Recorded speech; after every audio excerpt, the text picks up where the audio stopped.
কি নিজেকে প্রশ্ন করতে পারেন যে আচ্ছা ডালিম সাহেব, আপনি মুক্তিযুদ্ধের সময় থেকে বঙ্গবন্ধুকে উৎখাত করার প্ল্যান করেছেন? আমার কথা না, লাইভে বলেছে। আপনার যে ইলিয়াস, সে প্রশ্ন করেছে তাহলে কি ওই প্ল্যানে আপনাদের শেখ মুজিব সরকারকে উৎখাত করার প্ল্যান ছিল? সে বলেছে অবশ্যই। এখন যদি সেটাই হয়ে থাকে, ওর কথাই সত্যি হয়ে থাকে, তাহলে আমরা বঙ্গবন্ধুকে ব্লেম দিলাম কেন যে উনি বাকশাল করেছেন বলে খুন করেছি, উনি দেশ পরিচালনা করতে পারেননি বলে খুন করেছি, এই যে এই কথাগুলো, তাহলে এগুলো আমি কেন বলছি? একই সাথে আমি যদি আপনাকে বলি ইসমাইল ভাই আমি আপনাকে খুন করেছি, আপনি দেখতে ভালো না, পরবর্তী সময় যদি আমি বলি যে ইসমাইল ভাই আপনাকে খুন করেছি, আপনি আমাকে গালি দিয়েছেন, তাহলে কোনটা সত্যি? আপনি দেখতে ভালো না নাকি গালি দিয়েছেন? মানে একসাথে তো দুটো হতে পারে না, কারণ দুটো ইভেন্ট তো আগে পরে, অনেক আগে পরে। তো আমি আমি আমি দর্শকদের কাছে আমার একটা বিনীত অনুরোধ থাকবে, প্রশ্ন করুন যে আচ্ছা ডালিম, আপনি মুক্তিযুদ্ধের একটা সময়ে বুঝতে পারলেন এই যুদ্ধটা ভারতের যুদ্ধ, আপনি কেন যুদ্ধটা স্টপ করে চলে গেলেন না? আচ্ছা, বুঝলাম আপনি যেতে পারছেন না, যদিও এটা অসম্ভব, উনি ইচ্ছা করলেই যুদ্ধটা বন্ধ করতে পারতেন। মুক্তিযুদ্ধের পরে আপনি নিজের কাঁধে বীর উত্তম খেতাবটা কেন গ্রহণ করলেন? কারণ এটা তো ভারতের যুদ্ধ ছিল। আপনার কথা অনুযায়ী আপনার ভাই স্বপন বীর বিক্রম, সেটাই বা আপনি তাকে কিছু বলেছিলেন? নিজের নিজের নিজের উপাধিটাই তো তিনি বাদ দেননি, ভাইয়ের কথা আর কি বলবো? তাহলে নাম্বার ওয়ান। নাম্বার টু হচ্ছে, মুক্তিযুদ্ধের দিন থেকেই বঙ্গবন্ধুকে হত্যা করার পরিকল্পনা হয়েছে, সরকারকে উৎখাত করার পরিকল্পনা হয়েছে। খেয়াল করে দেখেন, মুক্তিযুদ্ধে তখনও আমরা জানি না দেশ স্বাধীন হবে কিনা, তখনও আমরা জানি না যে বঙ্গবন্ধু আদৌ বেঁচে ফিরবেন কিনা। যেই মানুষটা পাকিস্তানের কারাগারে বন্দী, তখনই পরিকল্পনাটা হয়, তখনই মানে যেই মানুষটা বেঁচে ফিরবেন কিনা আমি জানি না, তখনই তাকে হত্যা করার পরিকল্পনা। তো তাকে হত্যা করার পরিকল্পনা সে সময় পাকিস্তান করেছে। তার মানে ডালিম কি পাকিস্তানের হয়ে যুদ্ধ করেছিল? এই যে আমরা এতটা বছর বলে এসেছি যে এরা আসলে পাকিস্তানি পাকিস্তানি, আমাদের কথা অনেকেই বলেছে দূর ভাই কি বলেন, হ্যাঁ খুন করেছে মানি, কিন্তু পাকিস্তানি মানি না। এখন কি প্রমাণিত হয়েছে? আমি বলিনি, খুনি তার নিজের মুখে বলেছে। আমার মনে আছে 1996 সালের 15ই অগস্ট একটা অসাধারণ কলাম লিখেছিলেন ব্যারিস্টার এম আমিরুল ইসলাম। এই ভদ্রলোকের একটা বইও আছে, এত চমৎকার, অনেক কিছু শেখার আছে বইটা থেকে। তো তিনি তার ওই কলামের ভেতর একটা চমৎকার কথা বলেন। আমরা যখন বলছি ইনডেমনিটি অধ্যাদেশটা খুব খারাপ, ইনডেমনিটি অধ্যাদেশটা আমরা অনেক কথাবার্তা বলছি, তখন এই জ্ঞানী ব্যারিস্টার আমাদেরকে প্রথমবারের মতো বলেন যে ইনডেমনিটি অধ্যাদেশটা হচ্ছে খুব জরুরি একটা ব্যাপার, কারণ এটা খুনিদের জবানবন্দি। স্বীকৃতি আমরা যে খুন করেছি এটা তার প্রমাণ। আচ্ছা আচ্ছা ইসমাইল ভাই, আমি যদি আপনাকে খুন করি জানুয়ারির 6 তারিখে, আর আমি যদি একটা ঘোষণা দেই নিজুম মজুমদার জানুয়ারির 5 তারিখ দিবাগত রাত থেকে 6 তারিখ রাত 12টা পর্যন্ত যা যা করেছে সেটার বিচার হবে না, তাহলে তো আমি প্রথম স্বীকৃতিটা দিয়েই দিলাম যে আমি 5 তারিখের পর থেকে 6 তারিখ 12টার ভিতরে কোনো অপকর্ম করেছি। তা নাহলে আমার কেন এই জিনিসের দরকার হয়? তো এম আমিরুল ইসলাম যেমন ওই কথাটা বলেছিলেন, আজকে আমি সেই কথাটা বলছি যে এই লাইফটা তার জবানবন্দি। প্রথম শকিং এ অনেক তরুণ যুবকরা হ্যাঁ ডালিমকে দেখেছি, হ্যাঁ কি বলে দেখি, কিন্তু ওদের যখন আফটার শকটা কেটে যাবে, বিশ্লেষণ শুরু করবে, আমি নিশ্চিত তারা ভাবা শুরু করবে যে তাই তো বললো কি, মুক্তিযুদ্ধ থেকেই সে বঙ্গবন্ধুকে হত্যা করবার পরিকল্পনা করেছে, চলে গেল এইটা। তার মানে হচ্ছে মাথায় রাখবেন যে এই এখানে আমি একটু বলি, তার মানে পাকিস্তান থেকে আপনি যেভাবে মেইন করছেন, পাকিস্তান থেকেই তারা কিন্তু প্ল্যান করে বাংলাদেশে এসেছে। মেজর ডালিম কিন্তু পাকিস্তানে ছিলেন যুদ্ধ যখন শুরু হয়ে যায়, তারপরে এসে বঙ্গবন্ধু তখন কিন্তু পাকিস্তানের কারাগারে, তার মধ্যেই বাংলাদেশে এসে তারা নূর চৌধুরী সাহেব সহ তারা প্ল্যান করে ফেলছেন, জিয়াউর রহমানকেও সাথে নিয়েছেন, ওনারা কোরআন শপথ করেছেন, এবং যে বঙ্গবন্ধু শেখ মুজিব যদি বেঁচেও আসে তাহলে তাকে উৎখাত করবে, তাকে হত্যা করবে, এই প্ল্যান তাদের পরিষ্কার। 25 বছরের চুক্তি তারা করেছে। একদম, এই যে 25 বছরের চুক্তি, আমার সেদিন আমি কাউকে বলছিলাম এই যে আমাদের উপরে নানান ধরনের ব্লেম চাপিয়ে দেওয়া হচ্ছে না, আমরা ফেসিস্ট, অর্থাৎ আওয়ামী লীগের যারা সমর্থক, আওয়ামী লীগের যারা দলে ছিল, সরকারে ছিল, আমাদেরকে যা যা বলেছে এটা মূলত তাদের মনে ছিল, তারা এটা করবে। জি জি জি এই যে 25 বছরের চুক্তি, 25 বছরের চুক্তি, 25 বছরের চুক্তি ওরা করেছে, খুনের চুক্তি করেছে, এবং তারা জিয়াউর রহমানকে ব্লেম করছে যে তার চুক্তি কেন শুনে নাই। পরবর্তীতে যখন জিয়াউর রহমান সাহেব ক্ষমতায় আসেন তখন বলছেন যে উনি চুক্তি রক্ষা করেন নাই। হ্যাঁ, কারণ হচ্ছে জিয়াউর রহমান ওদের সাথে চুক্তি করে আগে ক্ষমতায় গেল, জি জি ক্ষমতায় যাওয়ার পরে উনি বুঝে ফেলেছে যে এই লোক আমার সাথে খুনের চুক্তি করেছে, তা আমাকেও মারবে। তখন ডালিম সাহেব আবার বলছে যে আমাদেরকে দূতাবাসে রেখে আপনি রাষ্ট্র পরিচালনা করছেন, ঠিক আছে করেন, আমরা তো আপনার কোনো ক্ষতি করছি না, করেন। তখন মেজর ডালিমের বাবাও সেখানে ছিলেন। জি, তার বাবাকেও ক্যাবিনেটে নেওয়া হয়েছিল। তার বাবার নাম হচ্ছে শামসুল হক মনে হয়, হ্যাঁ শামসুল হক, আর ডালিমের নাম হচ্ছে শরীফুল হক। আচ্ছা, এইটা গেল একটা। তাহলে দর্শকের কাছে এই ব্যাপারটা ক্লিয়ার হয়েছে বলে মনে হয় যে আপনি মুক্তিযুদ্ধের সময় প্ল্যান করেছেন বঙ্গবন্ধুকে উৎখাতের, এবং তিনি বলেছেন তার একটা সেনা পরিষদ ছিল। এই সেনা পরিষদ কারা, এটার উত্তর আমি একটু পরে দিচ্ছি। মাথায় রাখবেন সেনা পরিষদ কারা। একজনের নাম আমরা জেনেছি, সে হচ্ছে জিয়াউর রহমান। বাকিরা কারা? আচ্ছা, আসছি আমি সেটাতে। 2 নাম্বার, মুক্তিযুদ্ধের পরে বলা হচ্ছিল যে সে বঙ্গবন্ধুর শাসন ভালো না, এটা ভালো না, এগুলো যে পুরোপুরি ছুতা, ওই প্রথম ঘটনা থেকে আমরা এটা বুঝতে পারি।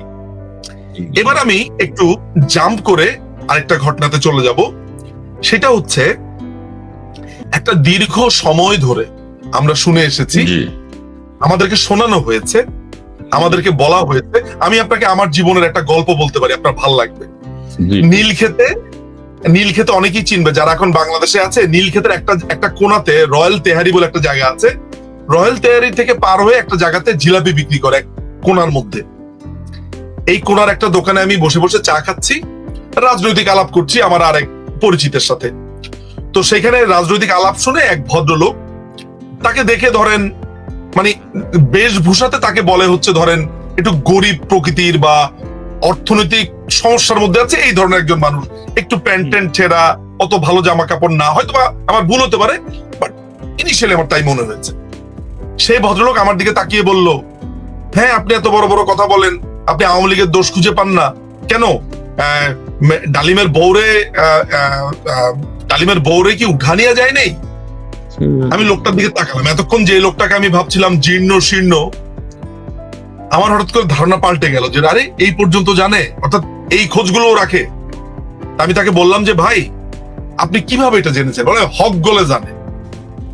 আমি করলাম কি, তাকে বললাম যে আপনি 5 মিনিট বসেন। ভাই এখানে আমি একটা কথা বলি, ওই ভদ্রলোক যেটা বলেছেন সে কিন্তু সত্য কথাই বলেছে, সবাই তো জানে, আমরাও তো জানি, এবং দেশের সাধারণ মানুষ সবাই জানে যে শেখ কামাল মেজর ডালিমের ওয়াইফকে তুলে নিয়ে গেছেন। এই যে প্রপাগান্ডাটা ছড়ানো হয়েছে, তাই না?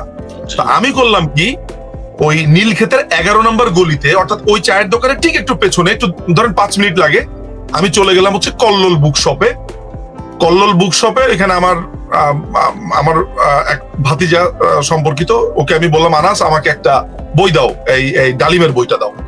দ্রুত আমাকে বইটা দিল। আমি বললাম আমি তোমাকে ফেরত দিয়ে যাচ্ছি। চায়ের দোকানে এসে দেখলাম ওই লোক বসে আছে।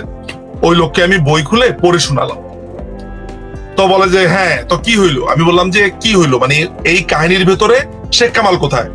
বলে আরে এইসব বইও আপনার পাল্টানি যায়, এগুলো আওয়ামী লীগ আমলে সব বই পাল্টা ফেলাইছে। অর্থাৎ বিশ্বাসটা এমন পর্যায়ে নিয়ে গেছে ইসমাইল ভাই, যে ডালিম তার নিজের গল্প বলছে, তার ফ্যামিলির গল্প বলছে, সেইটাকেও ওই ভদ্রলোক বিশ্বাস করছে না। এখন গতকালকে যখন গল্পটা বললো, এত বছর পরে সে দেখা দিল, বলল, কি দেখলেন আপনারা? সেখানে শেখ কামাল আছে না। এই যে এত বছর ধরে যে শেখ কামালকে গালি দিলেন, শেখ কামালকে বউ উঠিয়ে নিয়ে গেছে বললেন, ক্ষমা চাইবেন কি? ক্ষমা চাইবে? বাঙালি ক্ষমা চাইবে না। ক্ষমা চাওয়া, তার ইগো এত প্রাবল্য, মানে হাত জোর করে একটু বলা যে আই এম সরি, আমি ভুল বুঝেছিলাম আপনাকে, এটা বলবে না।